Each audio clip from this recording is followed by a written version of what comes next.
Welcome back. My name is Turk, and I got a little snippet today about Brendan Fraser almost becoming Superman. Let's go.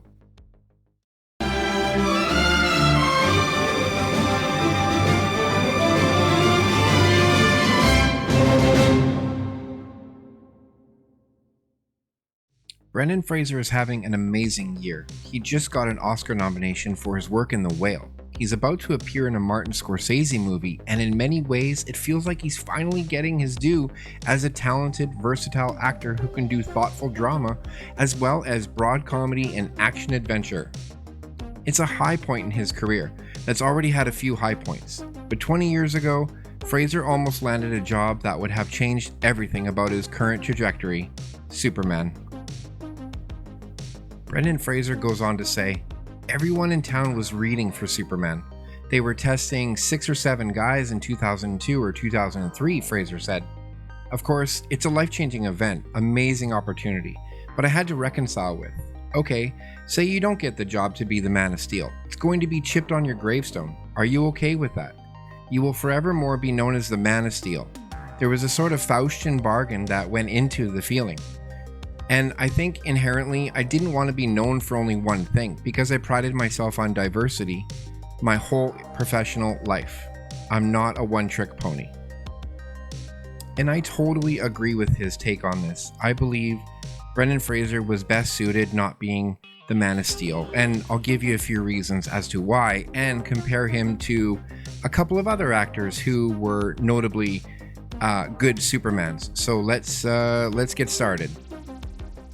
In Brendan Fraser's early career, he did several different films, such as Encino Man, where he played a thought-out caveman trying to navigate modern life.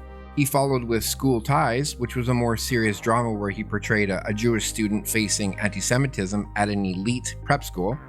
This blend of comedy and drama established Fraser's career, which is great.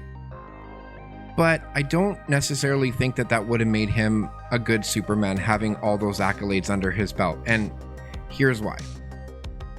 If you look at Henry Cavill, right, his early film career had been marked by his journey from supporting roles to international stardom, becoming known for his roles in action, fantasy, and superhero films.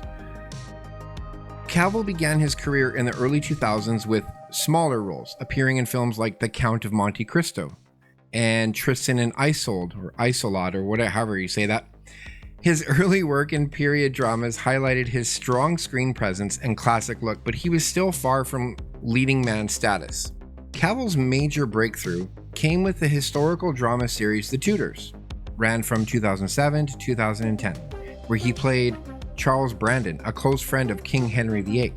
His role brought him to the attention of a broader audience and led to offers in larger film productions. Cavill's biggest career leap came when he was cast as Superman in Zack Snyder's Man of Steel. He became the first non-American actor to take on the iconic role, which is reprised in Batman vs. Superman: Dawn of Justice and Justice League, and his portrayal of Superman solidified his place in Hollywood and made him an international star. So he'd already been known for his action films, fantasy films, things like that, his work on television.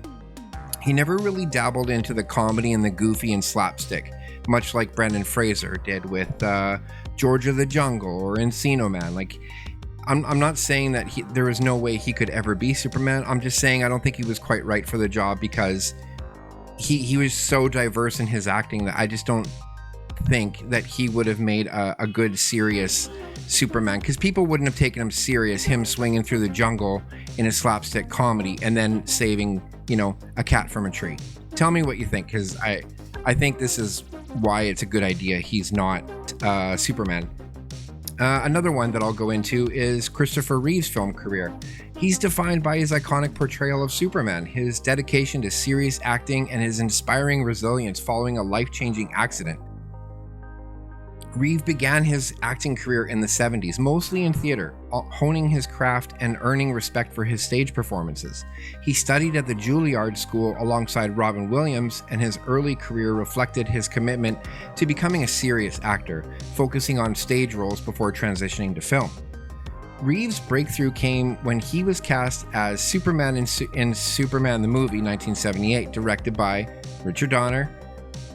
Reeves brought a unique depth to both Superman and his alter ego, Clark Kent, balancing strength and vulnerability.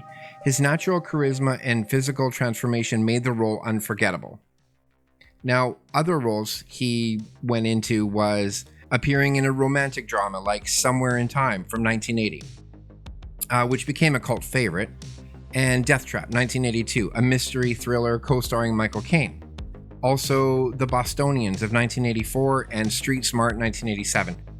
If you take a glimpse at Henry Cavill's and Christopher Reeve's career overall, you can visually think, yeah, you know, they were meant for Superman, because all their roles leading up to the best superhero on Earth just made sense. You know, Reeve also in Love Stories, you know, he could play that soft, gentle touch like he was with Clark Kent, but also had that serious, enough is enough, let's man up and, you know, be Superman type roles as well. So, and Henry Cavill, like, same idea. But if you just look at Brendan Fraser, after seeing him in Blast from the Past, you know, playing this, after being stuck in a bunker with his parents for probably a good 30 years and then coming out and realizing the world is all different, and he played this Mr. Innocent man and didn't know how to live in the modern times, and Encino Man, you know, basically grunting his first few lines.